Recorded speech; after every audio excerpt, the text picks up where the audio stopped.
Pada tahun 2017, lukisan ini laku seharga $450 juta. 6 triliun lebih ya, hampir 7 triliun. Bayangkan, lukisan yang sangat kecil laku 7 triliun. Dan yang lebih mengagetkan lagi, pembelinya Anda tahu siapa? Orang Jepang? Tidak. Orang terkaya di dunia yang ada di Amerika? Tidak. Pembelinya adalah seorang pangeran dari Arab. Pangeran dari Arab membeli lukisan bergambar Yesus.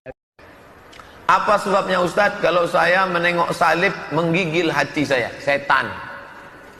Saya tausiah di seberang pulau Batam. 1,5 jam kami sampai.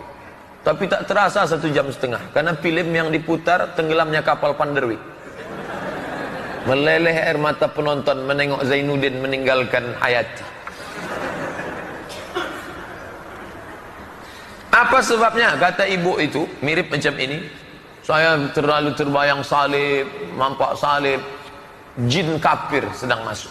Karena di salib itu ada jin kafir. Dari mana masuknya jin kafir? Karena ada patung. Kepalanya ke kiri apa ke kanan? Ada yang ingat kan? Nah itu ada jin di dalamnya, jin kafir.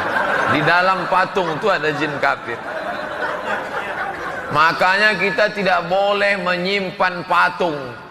Jin kafir itulah yang mengajak. Makanya kalau keluarga kita di rumah sakit, di dalamnya ada jin kafir itu, tutup itu. Kalau sampai dia sakratul maut, kita tak ada di situ, dia sedang diajak jin kafir. Berhasil. Berapa keluarga orang Islam yang mati dalam keadaan su'ul khotimah? Dipanggil jin, haleluya, mati kafir, nauzubillah. Selamatkan orang Islam yang sampai mati su'ul khatimah. Kalau kau tak sanggup mengkafirkan dia waktu hidup, kafirkan dia menjelang kematiannya. Tak juga sanggup, antar dia ke makamnya pakai ambulan C, lambang kafir. Balik dari sini beli pilok, hapus itu, ganti bulan sabit merah.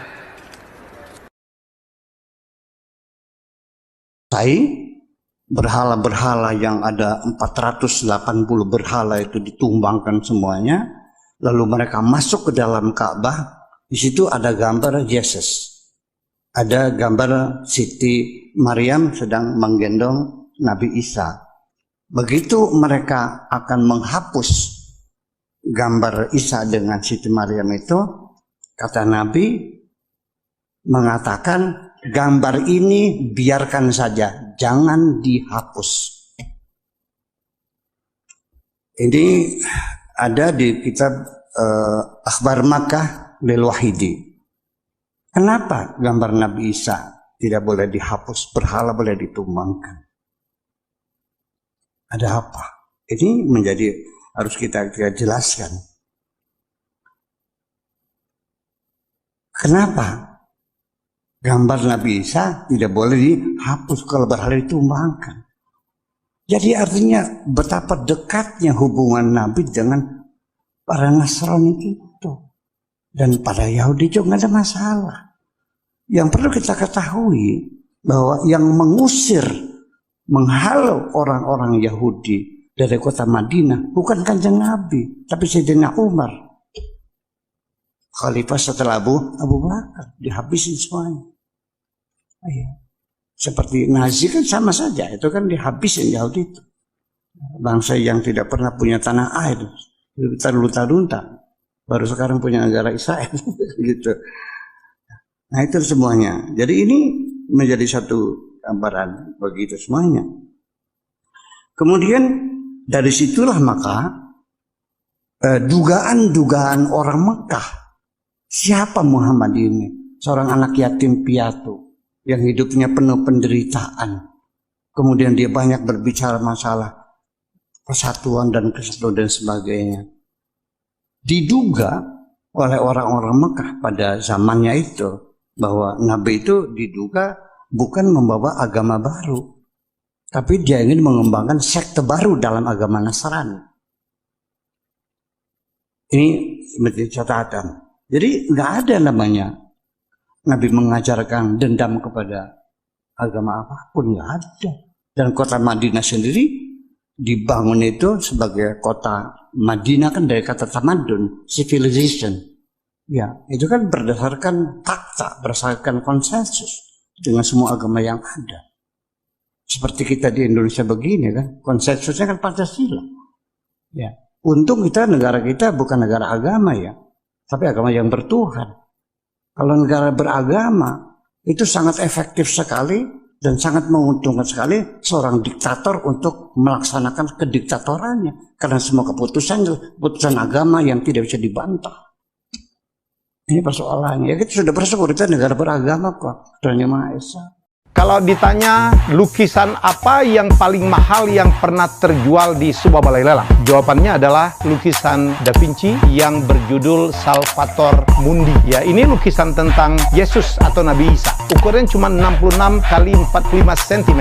Sebenarnya Salvator Mundi itu artinya adalah penyelamat dunia. Posenya Yesus mengangkat tangan kanan dan kemudian tangan kiri itu memegang bola dunia. Lukisan ini sebenarnya pernah hilang hingga akhirnya pada tahun 1900 dibeli oleh seorang bangsawan Inggris yang bernama Charles Robinson. Cukup lama dipegang, kemudian hilang lagi, dan tahu tidak, ya pada tahun 2017 lukisan ini laku seharga 450 juta dolar. 6 triliun lebih ya, hampir 7 triliun. Bayangkan, lukisan yang sangat kecil laku 7 triliun. Dan yang lebih mengagetkan lagi, pembelinya Anda tahu siapa? Orang Jepang? Tidak. Orang terkaya di dunia yang ada di Amerika tidak. Pembelinya adalah seorang pangeran dari Arab. Pangeran dari Arab membeli lukisan bergambar Yesus.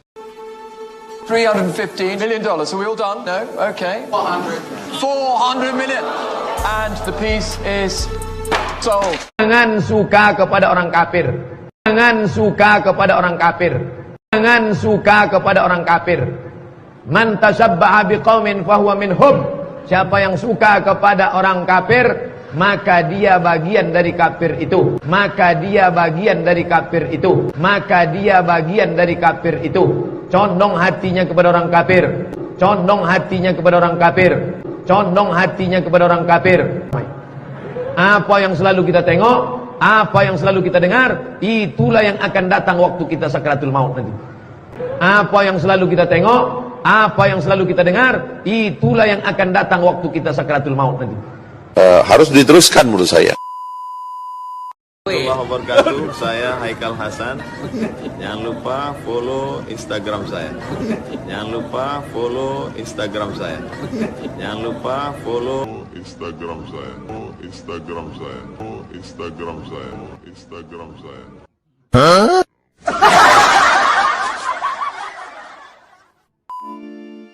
Lukisan bergambar Yesus Kristus karya Leonardo da Vinci disebut-sebut menjadi salah satu lukisan termahal di dunia, senilai 6,5 triliun rupiah. Lukisan bertajuk Salvator Mundi itu diketahui sudah berusia 500 tahun lebih dan pemilik terakhirnya adalah Pangeran Arab Saudi Mohammed bin Salman. Dirinya berhasil mendapatkan lukisan super langka itu dari tempat lelang pada November tahun 2017. Lalu selama masa penyimpanan itu, lukisan Yesus Kristus dijaga ketat oleh pengawalan istana dan tak ada satupun pihak luar maupun keluarga istana yang diberitahukan di mana lokasi lukisan Yesus itu disembunyikan. Jelasnya hanya Pangeran Mohammed bin Salman dan orang-orang kepercayaannya saja yang tahu. Beberapa pekan lalu, Pangeran Salman mengutarakan niatnya untuk memamerkan lukisan itu di Louvre Abu Dhabi, dan siapapun boleh menikmati lukisan itu mulai 18 September 2018. Tapi sayangnya belum sempat tampil di depan publik.